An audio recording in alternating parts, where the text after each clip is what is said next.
Hi everybody. Alright, so today I want to do a video on tube anemones, which I think are one of the most beautiful anemones that you can get in the hobby, in my opinion.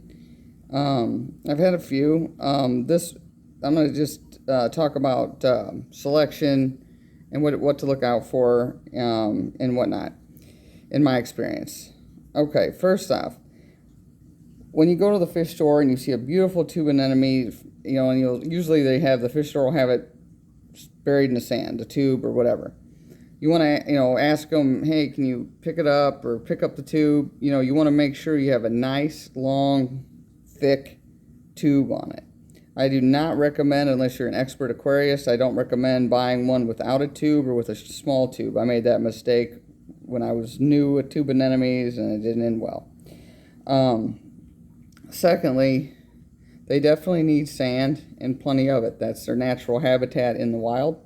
So when you bring them home, I take and I turn the pumps off and the wave makers, and I move out. I clear all the sand away for the area I want to put them in, and then I will go ahead and put the tube down so it's against the bottom of the tank, the glass, and then I'll cover it with as much sand as I can possibly cover it in. And what they do is they excrete a mucus, which makes their tube, and they use sand and everything to do that as well. So that's where they're found in the wild. So you don't want. And another thing is, they're like this one. He has a really thick tube, and I made sure of it when I was at the fish store. And so he's kind of heavy.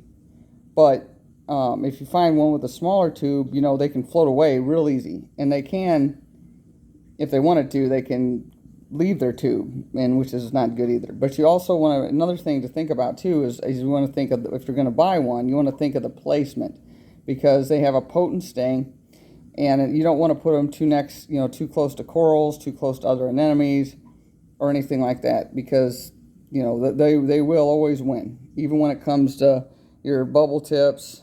They'll win. I don't know if he'll win against carpet anemone over there, but you never know. So you want to kind of give them their own space. So see how he has plenty of space. They like a little flow, not blasting. I don't have my power heads, they run about 50-60% in my tank. I don't have them like going full on or anything like that. So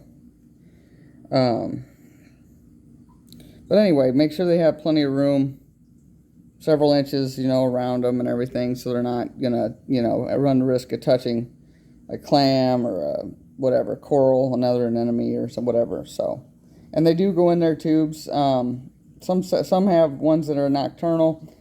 In my opinion, they do get used to, your light and everything. And another thing too, also keep in mind, if you go to a fish store and you're like, oh, that's a beautiful tube anemone, I want to buy it. Make sure, see how long they've had it. Like this one here was at the fish store for almost 2 months before I bought it. I'd have them hang on to it for at least, a couple of weeks and everything. So once they're acclimated, I don't find them to be difficult at all. You don't have to target feed them. They usually catch the food right out of the water column. I feed frozen mysis and stuff, and they'll catch it.